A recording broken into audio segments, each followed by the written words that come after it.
Welcome to Dear Business Coach, the podcast. My name's Elizabeth. Find one thing to move your business forward today with conversations, spotlights, interviews, articles, and free resources. Listen and follow and subscribe on social media.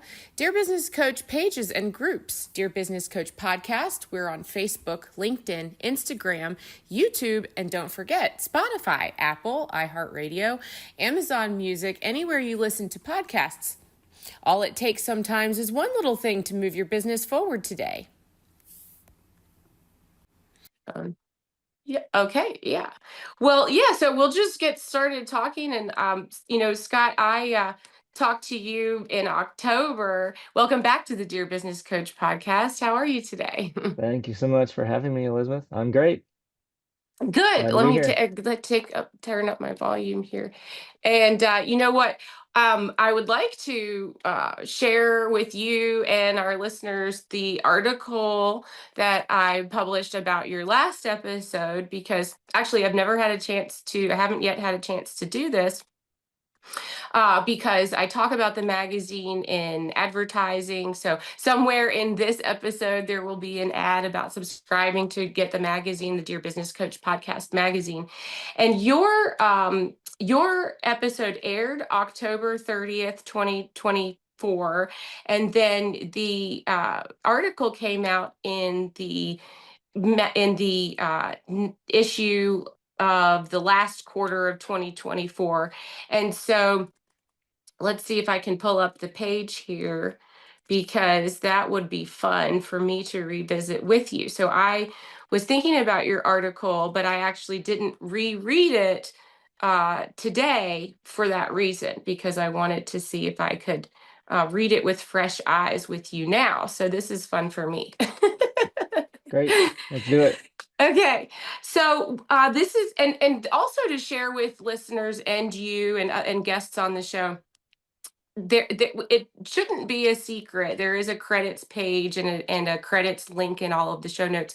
What I do is I give the transcript of our interview to my AI tool, and I ask it to generate a couple of paragraphs, 3 to be exact, using quotes from the guest. And then I read it, and I I decide, do I want to add or adjust anything?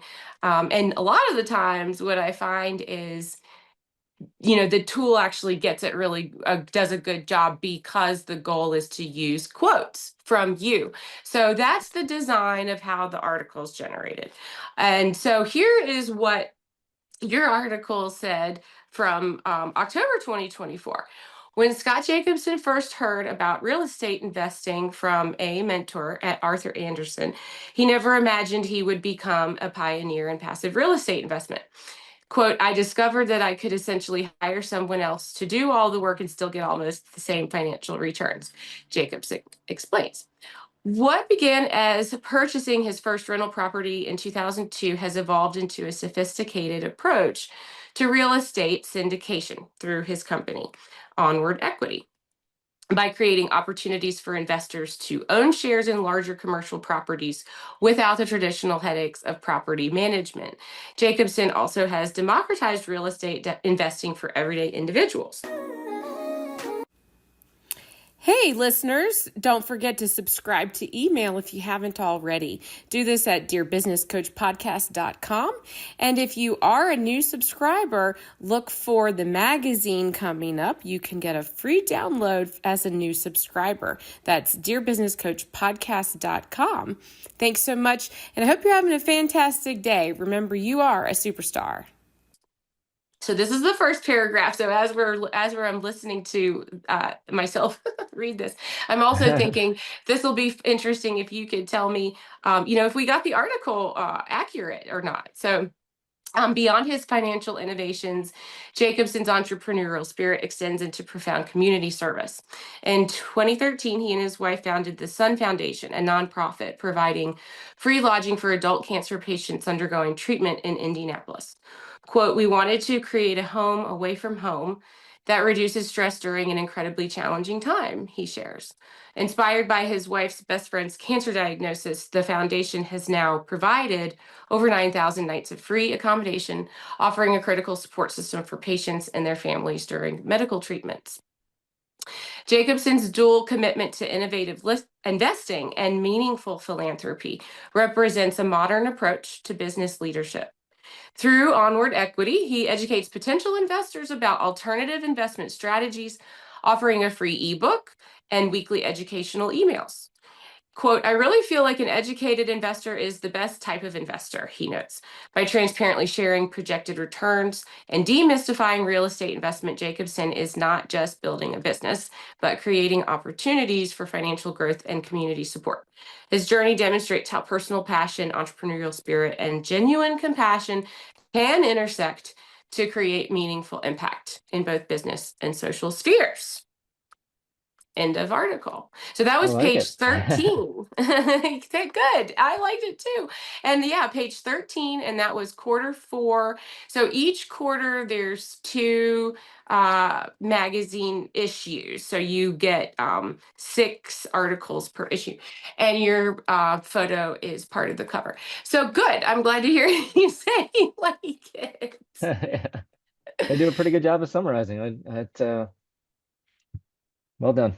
Okay, awesome. And I think that what was cool about that interview is that we did spend some time about your personal interests, which is not an interest, right? It's a personal social gift that you have to through your nonprofit, and to be able to talk about those things while we're talking about your business goals and your goals for other people is really cool. So, so tell me, how have you been since I talked to you last time?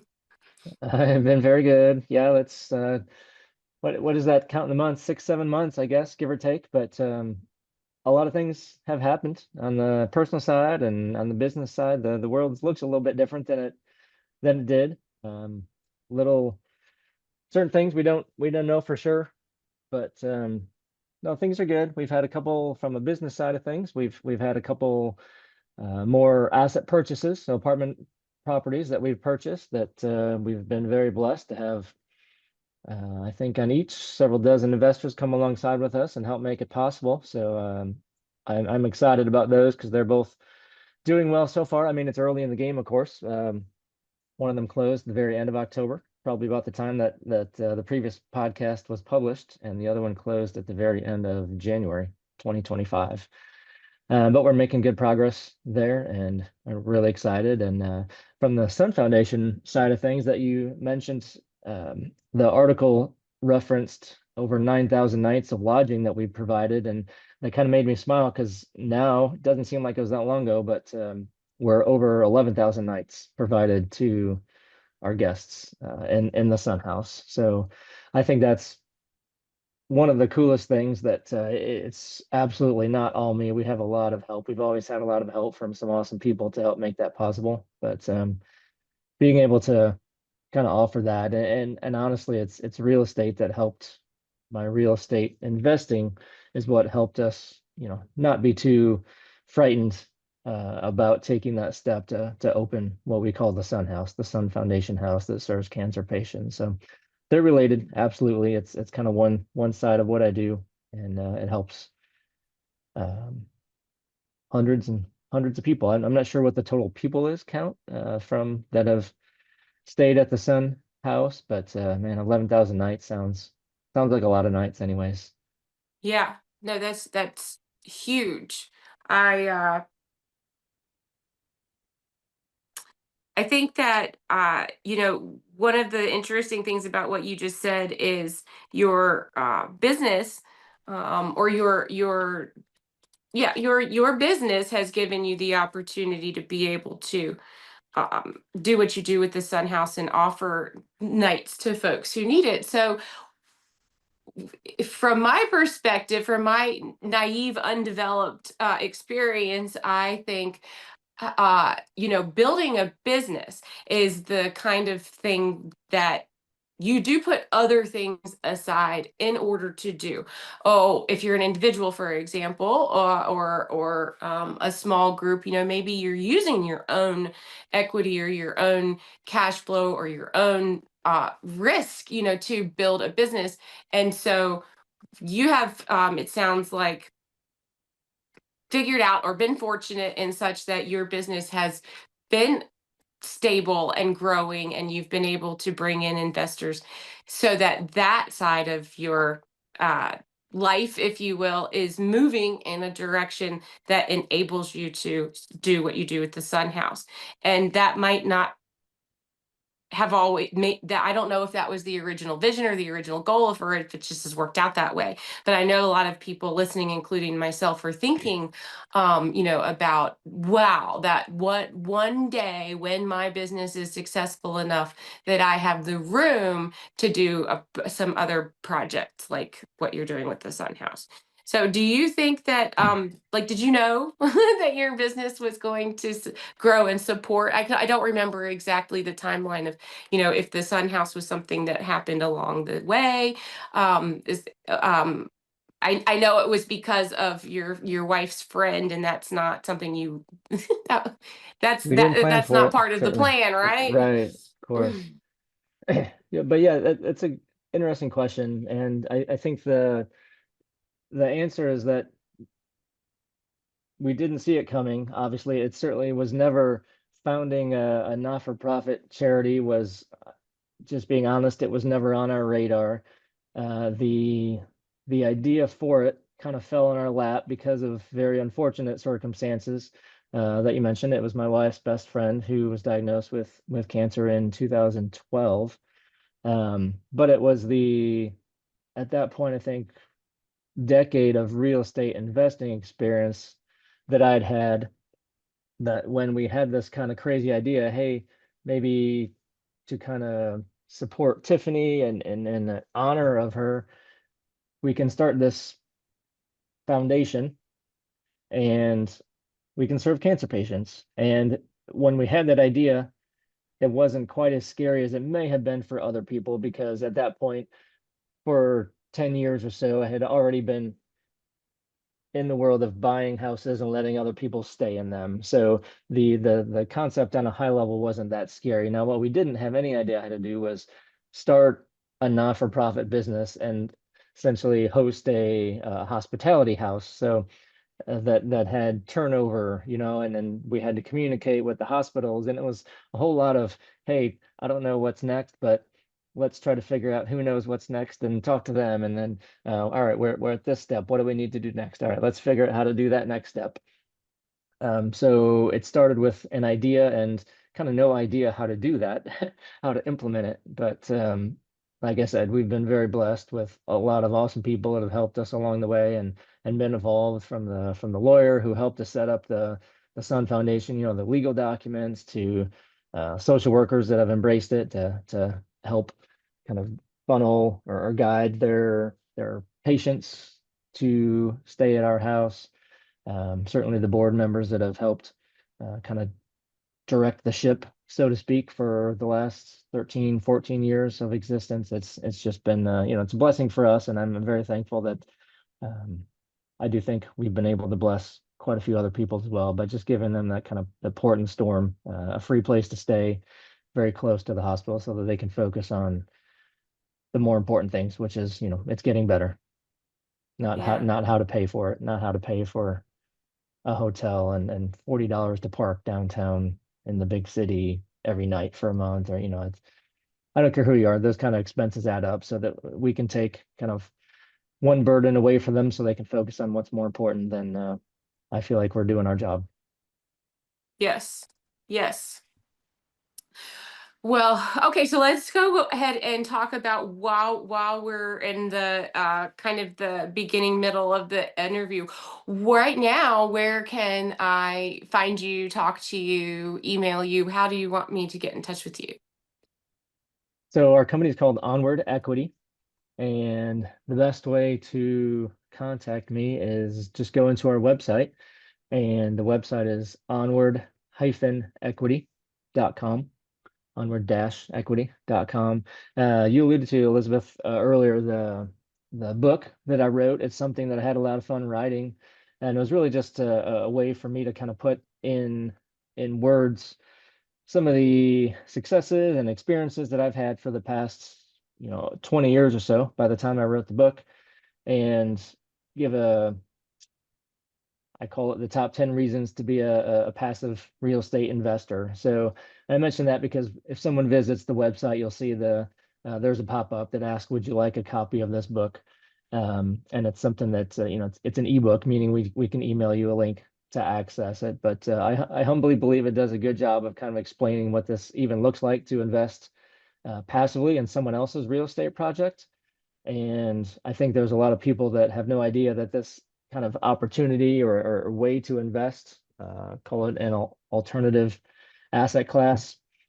Most people, I believe, don't even know that that exists, and it's not their fault. It's just that the kind of the system is not designed to let people know that it exists. The system is designed for, stocks and bonds and mutual funds and 401ks. So I think it's something that a lot of people should at least consider. It's not going to resonate with everyone, of course, but I think a lot of people could benefit from at least diversifying a little bit their portfolio away from the traditional stock markets. Yes. And also, okay, so before I move on to my response and question, yes, I'm on onward-equity.com, and you're exactly there. If you just land on the page and maybe half a second, I can read your pathway awaits, start your path to freedom. And right now that pop-up comes up, and then I can enter in. It's just my email address and my name to get the free download. And so you are sharing now that um, the top 10 reasons to be a passive investor in this asset class in real estate is probably the thing you're looking for, or one of the things to look out for if you're enjoying the ebook, why to download it. And, you know,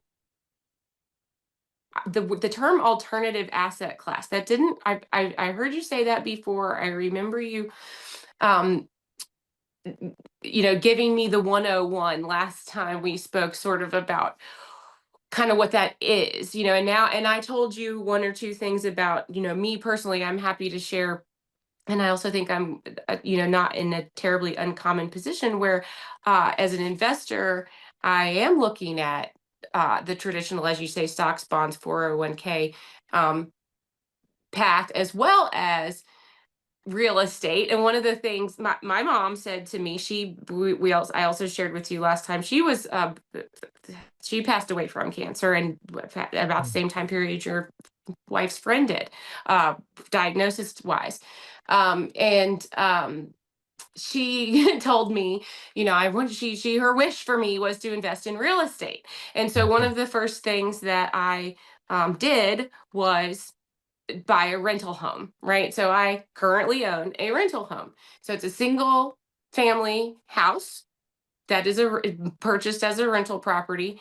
And I have already run into, the first thing that happens is I didn't realize I needed a new HVAC system. Actually, it probably would have lasted a little bit longer, except it was just a natural cause of some mice got in the Oh dish, no. got in the air conditioning system, and it was old. And these critters, just shorted out the electrical system, and that was just, a new expense to me all of a sudden. Now I knew that that was going to happen, something was going to happen. And but this is exactly what you're trying to, I think, explain to me. That is the kind of risk that maybe I could avoid if I want to invest in real estate. There's a different way to do it. And then my follow-up question is alternative asset class, right? What makes what you're doing an alternative asset class? Good questions. So first of all, that's awesome. I'm glad you got that experience with the rental property. Not so much the negative experience of having to replace the HVAC system. That's Yeah. unfortunate and could be a more pricey system to have to replace. But that's how I started 20 24 years ago is investing in single family homes. And, it was great. I think it's great experience. I would never tell anyone not to do something like that because it worked out really well for me. The the reality though is, which you may or may not kind of be at that point yet of thinking this is almost like another job. And if you have, or if you were to continue kind of adding to your portfolio, at some point it would be uh, another job. It takes a lot of time, and for me it takes a lot of stress as well. I put a lot of um, effort into being a good landlord because I never wanted to drive by one of our rental properties, or certainly go inside and like want to throw up because it looks so bad. Like the whole like slumlord, like I have no desire to do that. So I'm not saying that everything has to look like the Taj Mahal and make everything brand new every year, but did take do take pride in having properties that tenants want to live in, because happy tenants, they'll, if things are going well, with a little luck, they'll refer their friends, or that's how you'll get referrals for either the next house or the next group to live in that current house. But yeah, what I figured out after a while is that while it treated me very well, and I did enjoy it most of the time, there were definitely times when it's very stressful, mainly when things go wrong, like you referenced. Um, but what I realized is that when I was exposed, or yeah, exposed to the idea of this passive investing, it's called a real estate syndication, where I could invest in someone else's real estate deal, more bigger properties, commercial properties, whether it could be office properties, it could be industrial properties. For me, it's been multifamily, meaning apartment buildings.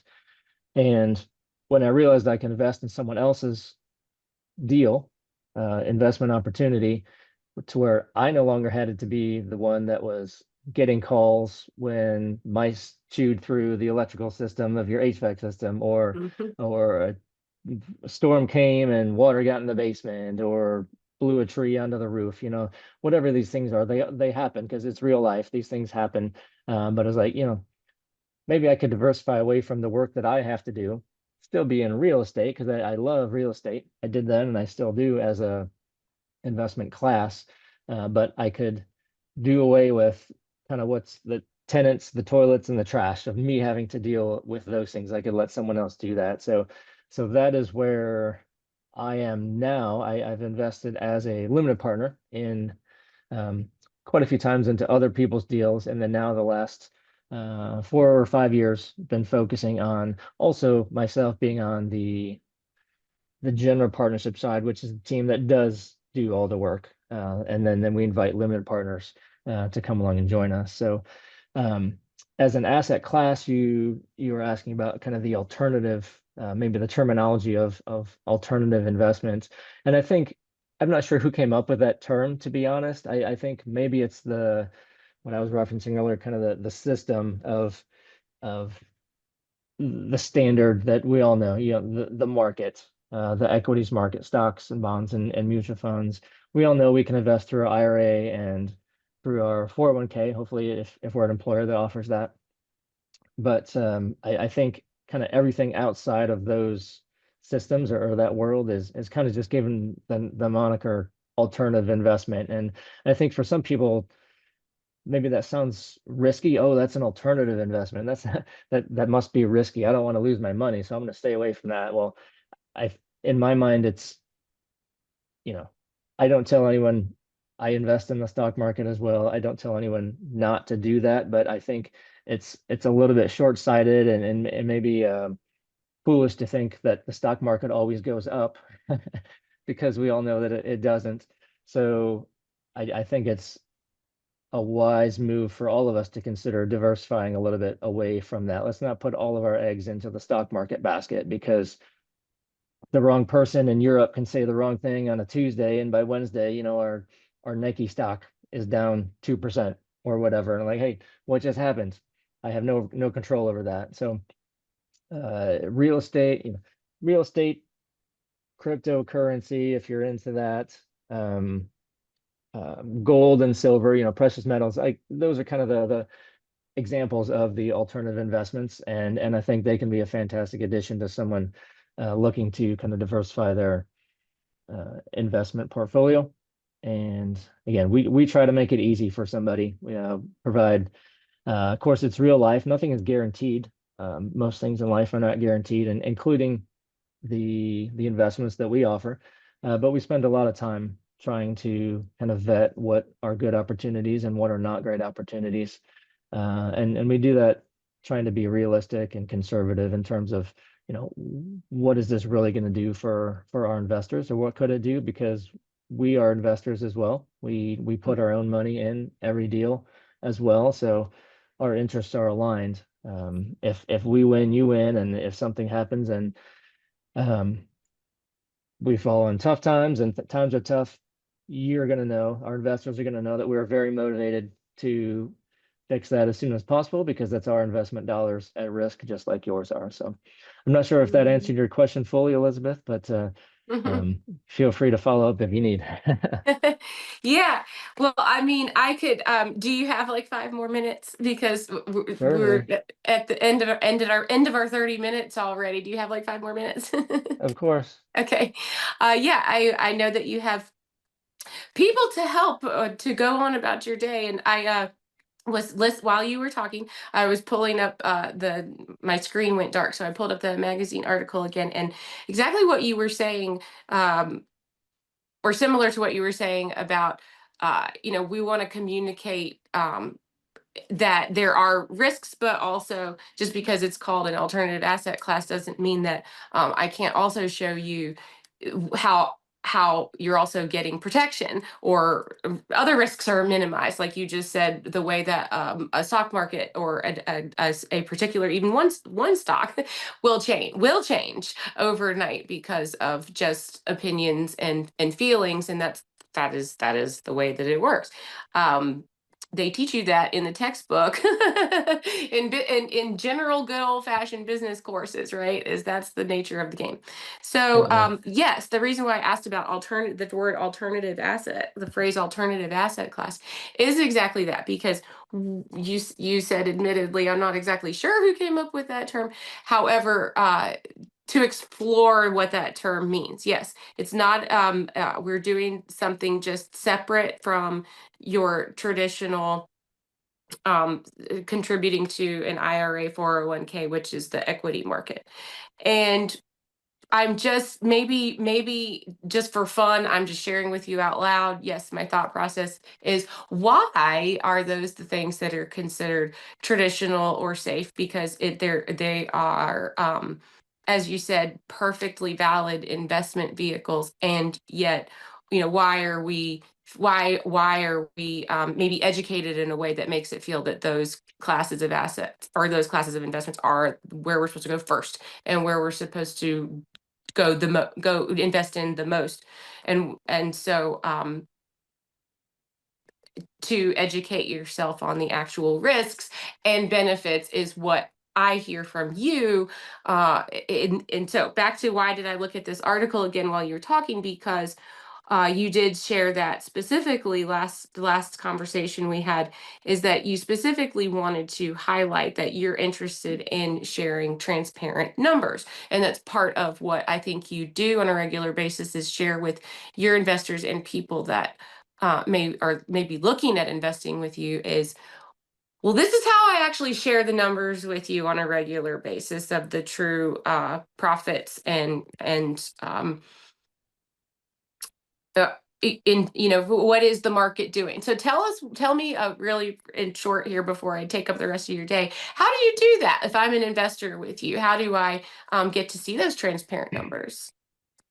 Yeah, good question. So just quickly, before when we have an investment opportunity, like when we have a new property under contract, we put together, it's usually, I don't know, a 35 page investor slide deck that we share with everybody who could be interested. And in the slide deck, it shows, certainly shows pictures of the property, kind of the why we like the property, why we like the area, the town, the city that it's located in, and then of course gives the projected returns.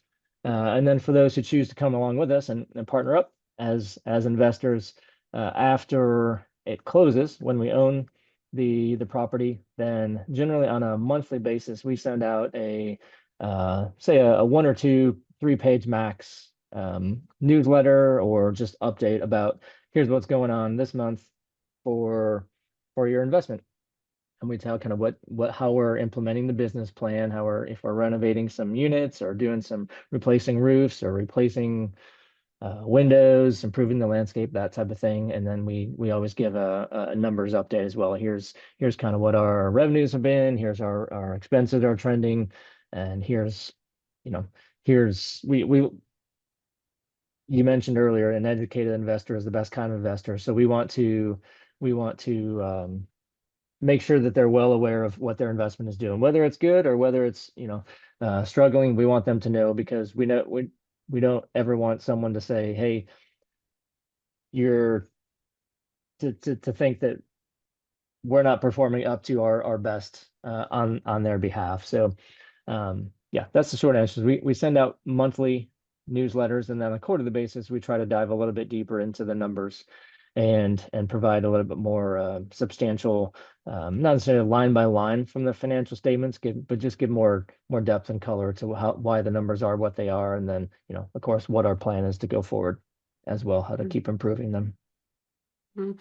Yeah, well, that's that. I would be looking for that. I would be ready for that email each month. That's okay. Well, that is really good information. That is one of the things. I mean, I personally am always looking, no matter what the agreement is. What if it's a lease on an apartment, or looking at a rental car agreement for the weekend? I'm always looking for, okay, now tell me all the things. I need to know all of the numbers. When are you going to share that with me before we leave the meeting? So I find that very encouraging. So, okay, so the episode's over. We're Okay. time's over. But you know what? I thank you for visiting. I wanted to ask you to highlight also. So you've had two properties that closed since I've spoken with you. Would you like to share about that really quickly too? Certainly. The first one that closed back at the end of October 2024, that's a 44 unit apartment building in St. Petersburg, Florida, near the coast. It's in a really neat area. You can walk to a big marina that's kind of got a um, what's the word, like areas, food and entertainment Mm-hmm. for individuals, so you can walk there from our property. And then the second one that closed is in the Houston, Texas area. That's 128 units that I'm really excited about. That we're just a few months in to that, but it's going well so far, and we look forward to the next 5 years or so of working the business plan at each of these properties. So that's when the real work starts, is when we buy them. We work very closely with the property management company who we hire to take care of the day to day. They deal specifically with the tenants and the toilets and trash, and then we meet with them consistently, usually on a weekly basis, to kind of manage the manager, so to speak, just to make sure that they're on track and need anything from us to help continue working the business plan. Yeah, well, that is no small feat. So, okay, so onward-equity.com and look for the pop-up to get your free ebook download. All right. And that was also so that you can get the top 10 reasons, right, to be a passive real estate investor with Scott and Onward Equity. Well, I thank you so much for coming back, and there will be another magazine article from this episode to come, and your email episode as well. So the week this airs, you'll have the email release that highlights your episode to our subscribers. Thank you, Scott, and I hope you have a fantastic weekend. Thank you for the invitation. You as well. Thanks, Elizabeth. Thanks. Welcome to Dear Business Coach, the podcast. My name's Elizabeth. Find one thing to move your business forward today with conversations, spotlights, interviews, articles, and free resources. Listen and follow and subscribe on social media. Dear Business Coach pages and groups. Dear Business Coach podcast. We're on Facebook, LinkedIn, Instagram, YouTube, and don't forget Spotify, Apple, iHeartRadio, Amazon Music, anywhere you listen to podcasts. All it takes sometimes is one little thing to move your business forward today.